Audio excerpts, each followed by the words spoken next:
자, 윤석열이 무슨 얘기를 했나? 탄핵 심판 최종 변론기일에 정부 출범 이후 2년 반 동안 줄탄핵, 국무위원들은 물론이고 방통위원장, 검사, 감사원장에 이르기까지 탄핵하고 또 탄핵했습니다. 민주당의 줄탄핵이 계엄의 이유다라고 주장했어요. 그리고 감사원장하고 검사들의 탄핵이 기각되자마자 윤갑근 윤석열 변호인이 감사원장에 대한 탄핵은 대통령께서 비상계엄을 선포하게 된 결정적 계기였습니다. 이렇게 얘기를 했습니다. 자, 감사원장 검사들 8대 0으로 전원 기각이었습니다. 자, 이게 의미하는 바가 좀 있죠. 저쪽 놈들은 야, 이거 이제 윤석열도 기각이다. 뭐 이렇게 희망회로를 돌리고는 있습니다만 이진숙 때 4대 4가 나왔다는 걸 생각해 보세요. 감사원장이나 검사들, 이 검사들은 도이치모터스 무혐의 준 애들이에요. 그런데 8대 0으로 기각을 했습니다. 지금 헌법재판관들은 엄청난 역사적 순간에 놓여 있는 겁니다. 자, 지금 이 헌법재판관의 판결에 대해서 우리는 승복하고 있잖아요. 네. 이 밑자락이 필요하다. 저는 그렇게 생각합니다. 이진숙은 4대 4였는데 감사원장하고 검사들, 도이치모터스 무혐의 처리해준 이 검사들을 8대 0으로 기각을 해줬다. 윤석열 파면은 불가피해요. 이걸 기각시켜주면 대한민국에 초래할 그 어마어마한 혼란을 이 헌법재판관들이 감당할 수 없습니다. 그렇기 때문에 8대 0 만장일치 파면은 정해져 있다. 오죽하면 조갑제조차도 윤석열 전원일치 파면 될 거다라고 예측하고 있습니다. 기각은 계엄 면허 주는 꼴이다. 이걸 헌법재판관이 모를 리 없어요. 이걸 기각시키면 대통령은 직골 받으면 그냥 계엄할 수 있다는 겁니다. 네, 그렇기 때문에 8대 0 탄핵 인용은 결정돼 있는데 왜 이렇게 오래 걸리냐. 이게 윤석열이 포기하지 않고 계속 잡기술을 걸고 있기 때문인데, 자, 검사 탄핵 심판 사건에 대해서 헌법재판관들이 뭐라고 판결문에 적어놨냐. 국회에 탄핵 소추안 의결 과정에서 필요한 법정 절차가 준수되고 탄핵의 절차적 문제가 없다라는 거예요. 피소추자의 헌법 내지 법률 위반 행위가 일정한 수준 이상 소명되었는 바. 자, 검사들이 법률을 위반한 게 일정 수준 이상은 소명됐어. 잘못한 건 우리도 알겠어. 라는 겁니다. 헌법재판관들이 도이치모터스 무혐의 준 검사들 잘못한 것까지는 우리도 알겠어 라고 얘기한 거예요. 이 사건 탄핵 소추의 주요 목적은 위와 같은 위반에 대한 법적 책임을 추궁하고 동종의 위반 행위가 재발하는 것을 사전에 예방함으로써 헌법을 수호하기 위한 것으로 보아야 하고, 설령 부수적으로 정치적 목적이나 동기가 내포되어 있다 하더라도 이를 들어 탄핵 소추권이 남용되었다고 단정할 수 없다. 자, 굳이 이런 말을 쓴 이유는 윤석열이 줄탄핵 주장을 하고 그게 계엄의 이유였다라고 주장을 하니까 이런 말을 굳이 써놓은 겁니다. 민주당이 탄핵 소추권을 남용하지 않았어. 절차적으로도 아무 문제가 없고 이 검사놈들이 어느 정도 법률 위반 행위 한 걸 우리도 알겠으나 검사들을 파면할 정도까지 거기까지 도달하진 못했다라는 겁니다. 추미애 의원이 이런 글을 썼죠. 국회는 범죄를 저지른 공직자를 탄핵 소추는 할 수 있어도 이를 입증할 수 있는 수단을 갖고 있지 않다.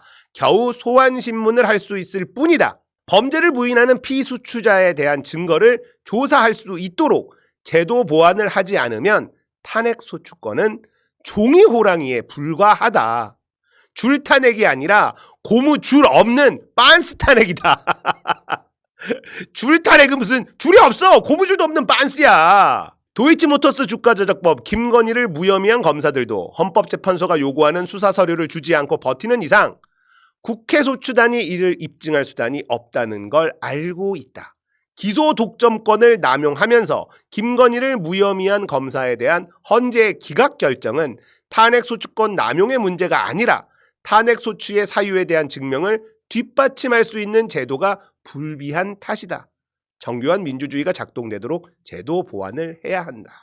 감사원장 최재해 그리고 이창수 포함한 검사 3명, 헌재는 검찰에 자료를 요청했지만 수사 중이라서 자료를 제출하지 않았다. 법으로 그렇게 돼 있는 거예요. 수사 중인 사건은 자료 제출 안 해도 됩니다.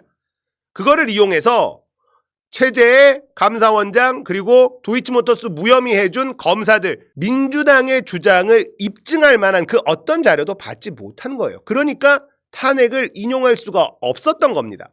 그럼에도 이 판결문을 보면 피소추자의 헌법 내지 법률 위반 행위가 일정 수준 이상 소명되었다, 이렇게 얘기하잖아요. 헌재가 윤석열을 판결하기 전에 이 판결문을 쓴 이유가 있다는 겁니다. 굳이 탄핵소추권이 남용되었다고 단정할 수 없다라는 말을 적어 놓은 건 윤석열 쪽에 보라고 한 거예요. 별개의 사건인데 이어지고 있다는 겁니다. 엄청 신경 쓰고 있다는 거예요, 이게. 자, 윤석열은 포기하지 않았습니다. 얘네들이 노리는 게 있는데, 자, 사실관계에 대한 변론은 이미 포기했어요. 계엄이 위법이라는 것을 막을 방법이 없습니다. 국힘도 탄핵 기각을 주장하는 게 아니라 탄핵 각하를 주장하기 시작했어요. 윤석열의 계엄이 위헌위법하다라는 건 변할 수 없는 사실이야. 이거는 저쪽 놈들도 지금 인정한 겁니다. 결국은 쟤네들은 뭘 물고 늘어지냐? 절차적인 하자. 절차적 하자를 집요하게 물고 늘어질 수밖에 없는 거예요. 자, 한덕수 판결을 먼저 하라는 주장을 집요하게 하고 있습니다. 이유가 뭐냐? 변론이 먼저 끝났다. 사건 번호는 윤석열 탄핵이 먼저입니다. 그 다음이 한덕수예요. 근데 그러면 윤석열 먼저 진행을 하는 게 맞잖아요. 근데 한덕수 변론이 먼저 끝났으니까 한덕수부터 결론을 지어라, 이런 어거지 주장을 하고 있습니다. 이거는 왜일까? 얘네들도 이것도 노림수가 있는데요. 한덕수 탄핵이 만약에 기각이 된다면 다시 직무에 복귀하게 됩니다.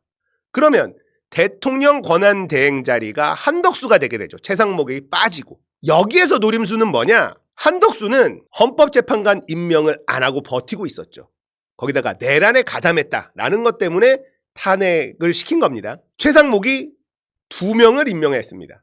한덕수가 복귀를 하면 대통령 권한 대행이 한덕수가 되는데, 그러면 최상목이 한 행동은 무효다. 그래서 저 헌법재판관 둘을 인정할 수 없다, 이 논리를 펴고 싶은 거예요. 말이 안 되죠. 당연히 말이 안 됩니다. 그러면 최상목이 한 인사들, 이것도 전부 다 무효시킬 거야? 그러니까 말도 안 되는 건데 물고 늘어지는 거예요. 절차적인 하자로 물고 늘어지는 것밖에는 할 수 있는 게 없어요. 자, 이거는 이제 말도 안 되는 거고 헌재도 그렇게 안 한다, 이렇게 얘기를 했습니다. 자, 그러면 어떤 일이 또 남아있냐? 감사원장하고 검사 3명 탄핵 심판은 사건 번호가 윤석열보다 앞입니다. 그래서 순차적으로 감사원장 검사 3명을 빨리 결론 지어버린 거예요. 자, 그 다음에 중간에 2개의 사건이 더 있습니다. 박성재 법무부 장관이랑 조지호 경찰청장. 이게 윤석열 탄핵보다 앞서 있어요. 근데 이 2 사건은 변론이 끝나지 않았습니다. 그래서 윤석열 탄핵에 대한 결정을 먼저 한다. 그리고 내란 수계에 관련된 결정이 너무 중요하니까 중요한 걸 먼저 판결하겠다고 말을 했습니다. 근데 쟤네들은 왜 순서대로 하지 않느냐, 절차적 하자다라고 또 물고 늘어지려고 하니까 감사원장하고 검사 3명 탄핵을 먼저 결론을 지은 겁니다. 3월 18일 화요일 박성재 법무부 장관 탄핵 변론이 시작이 됩니다.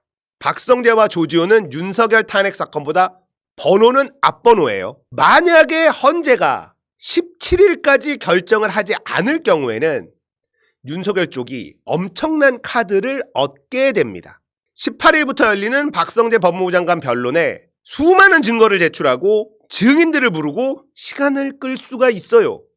감사원장, 검사들한테는 그 어떤 자료도 제출 안 했던 검찰이 박성재 법무부 장관에는 갑자기 자료를 막 제출하기 시작을 할 수 있다는 겁니다. 그러면 박성재 법무부 장관 변론으로 시간을 끌고 조지호 경찰청장 변론으로도 시간을 또 끌 수가 있어요. 박성재, 조지호까지 다 결론 내린 다음에 윤석열을 결정 지어라, 이런 논리를 또 펼 거라는 겁니다. 사건 번호 순서대로 심사해야 된다.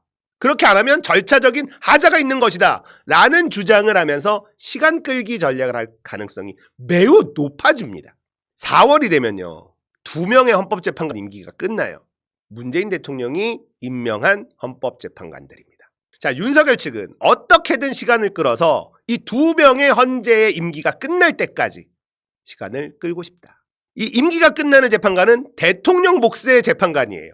그러면 최상목이나 누군가가 새로운 헌법재판관을 또 임명을 안 해버리면 6명이 된 상태에서 결론을 내기가 쉽지가 않아지는 거예요. 이렇게 시간 끌 계획을 갖고 있습니다.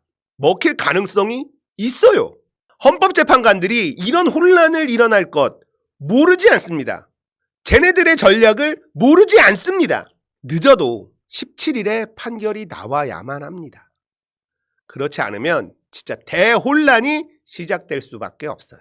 우리가 그렇게 되도록 만들어야 되는 겁니다. 저놈들은 끝까지 포기할 수가 없는 겁니다. 생각해 보세요. 윤석열 입장에서는 사형 아니면 무기징역이에요. 뭔들 못하겠습니까? 판사 1명 구워 삶아가지고 말도 안 되는 판결을 내리게 한 다음에 즉시항고도 포기해서 윤석열을 풀어주는 짓까지도 했습니다. 검찰을 완전히 박살내는 짓도 서슴지 않아요. 나라 시스템이 망가지는 것 중요하지 않아요. 나라 경제가 박살나는 것도 중요하지 않습니다. 내란에 가담한 놈들은 내가 살기 위해서는 뭐든지 할 수 있다라는 거예요. 그러니까 거리에 나가야 됩니다. 우리가 할 수 있는 건 딱 하나밖에 없어요. 안타깝지만 그거밖에 없는데 그게 꽤 힘이 있습니다. 윤석열 탄핵 결정되는 거 국민의힘이 어느 정도 이탈해서 가능했습니다. 국민의힘이 왜 이탈표가 나왔습니까? 국회를 둘러싼 수많은 시민들 보고 쫄지 않을 수 없었습니다. 윤석열 관저에서 들어가서 안 나왔습니다. 체포영장 나왔는데도 버티게 했습니다. 어떻게 끌어냈습니까? 키세스단이 눈 맞아가면서 그 눈 오는 날 24시간 밤새 관저 앞에서 시위를 했습니다. 그렇게 겨우겨우 체포해서 구속을 시켰습니다. 자, 근데 지기현이랑 심우정이 윤석열을 법을 어겨가면서 대한민국을 망가뜨려가면서 풀어줬어요. 뭐든지 다 할 수 있는 놈들이라는 걸 우리가 잊어서는 안 돼요. 우리가 윤석열 탄핵 결정될 때 그때 국회에 모인 것처럼 또 모여야 됩니다. 또 모이고 모여야지 돼요. 우리의 의지를 보여주는 게 제일 확실합니다. 할 수 있는 건 그거예요. 그러면 그거라도 하자고요. 얼마나 많은 기득권들이 지금 자기들 살기 위해서 윤석열을 살려야 된다 노력하고 있겠습니까? 그런데 우리가 가만히 있어서 되겠어요? 우리가 움직여야죠. 나가면 바꿀 수 있다라는 믿음을 갖고 나갑시다. 거리에 나가서 우리의 의지를 보여줍시다. 그거라도 해야 됩니다. 우리가 할 수 있는 건 그거밖에 없으니까요. 합시다. 거리에서 만납시다.